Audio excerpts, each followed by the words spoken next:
Okay, it's Mrs. Pelletier again, and I've got another book by Nicola Davies. This one was written by Nicola Davies and illustrated by Sarah Fox Davies. Oh, I wonder if they're related. This book is about bats, and it's called Bat Loves the Night. So again, I want you to be thinking about all of the other books that we read that Nicola Davies wrote, and let's see if we can think about some similarities, okay? On the first page here,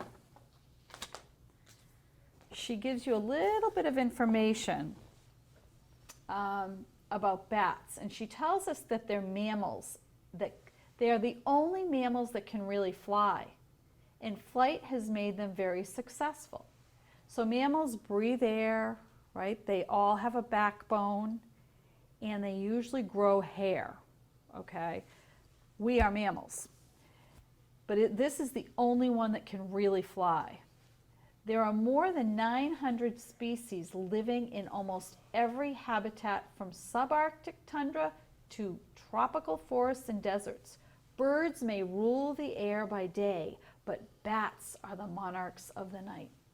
So birds usually fly around during the day, but it says bats are the monarchs of the night, meaning they control the flight at night. This book is about one of the pipistrelle bats, okay? Pipistrelles are found around the world from North America to Africa, Europe, Asia, and Australia, okay? So there are all different kinds of bats, and she makes some very light sketches, and she labels the different types. But this one is mostly about the pipistrelle bats, okay? Bat loves the night. Bat is waking up upside down as usual, hanging by her toenails, her beady eyes open, her pixie ears twitch. Okay, so it means they move around a little bit. She shakes her thistle down fur. So that's, see, they do a nice, she does a nice job of describing the pixie ears. Pixie means they're tiny, tiny, tiny, okay? And that she didn't just shake down her fur, her thistle down fur. It's very soft. She unfurls her wings, okay, made of skin so fine the finger bones inside show through. So if you see really carefully here, you can see her fingers, okay? So the wings are very, very thin. They're very, very fine. That's what that means, okay? And it says here, the pippistrelle bat's body is no bigger than your thumb. Hold up your thumb. So this bat is, that's the size of the bat. And a bat's wing in its arm, a bat's wing is its arm and hand. 4 extra long fingers support the skin of the wing. Okay, so see, you can see that there. Now she unhooks her toes and drops into black space. With a sound like a tiny umbrella opening, she flaps her wings. Bat is flying. Nicola Davies does a nice job of comparing some of the things that the bat does. So it says, with a sound like a tiny umbrella opening. That's what we call a simile. She's comparing it to a tiny umbrella opening. So it's like a whoosh. She flaps her wings. And it says, bat is flying.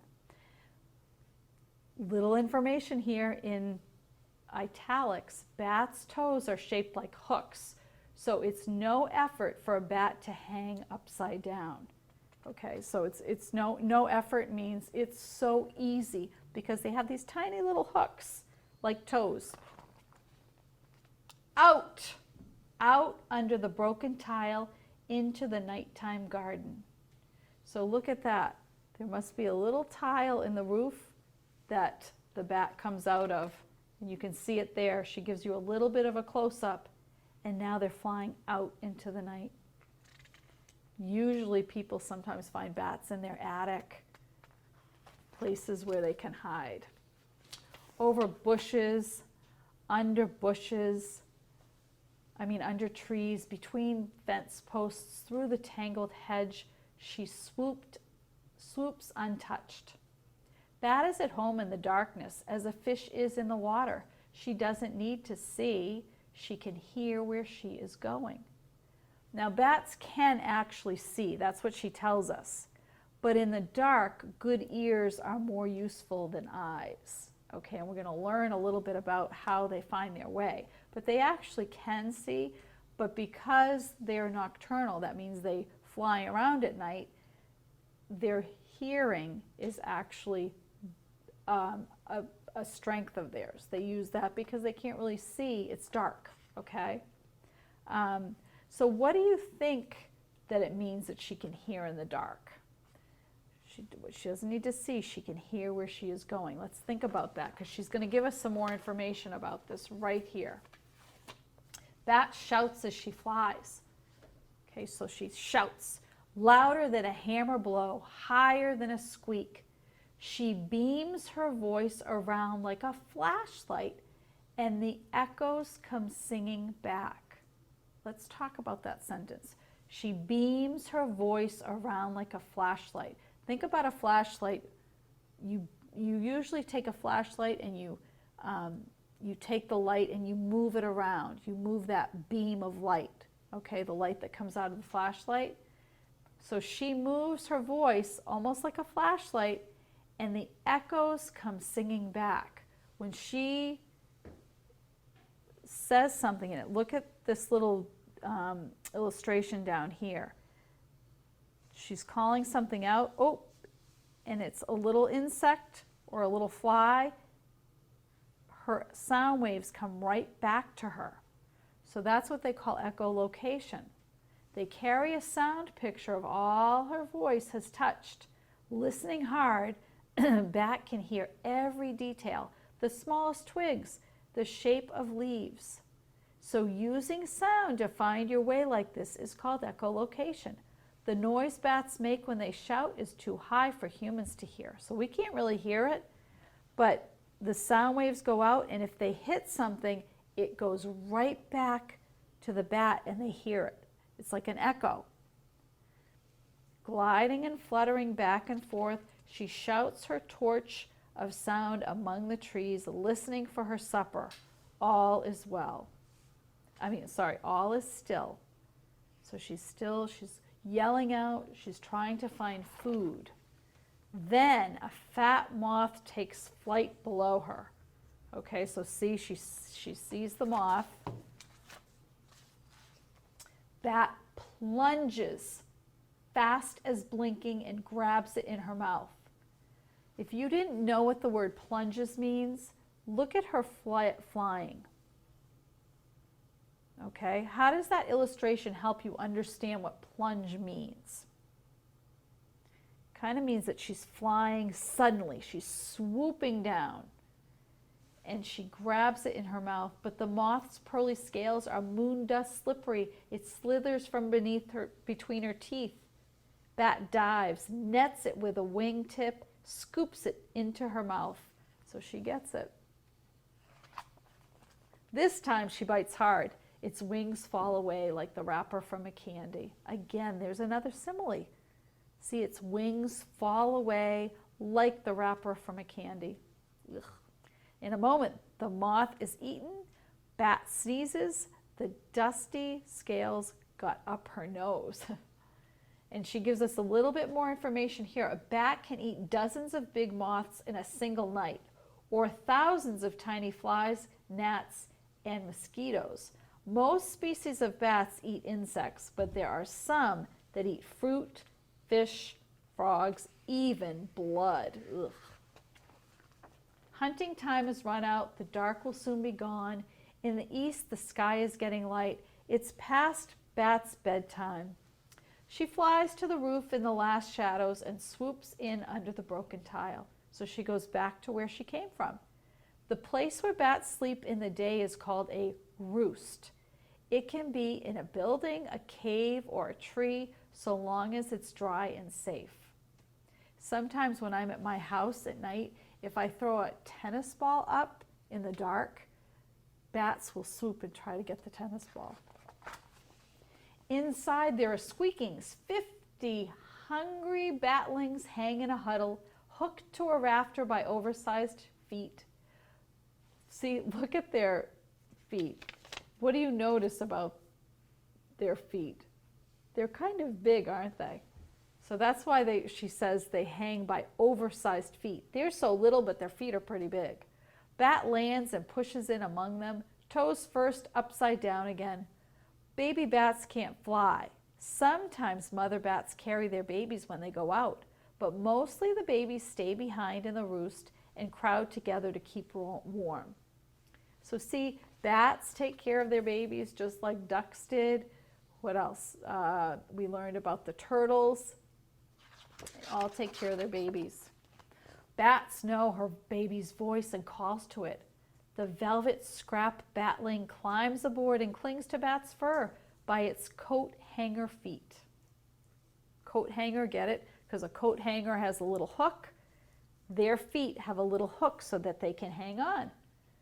Wrapped in her leather wings, the baby suckles Bat's milk. So she's going to feed on her mother.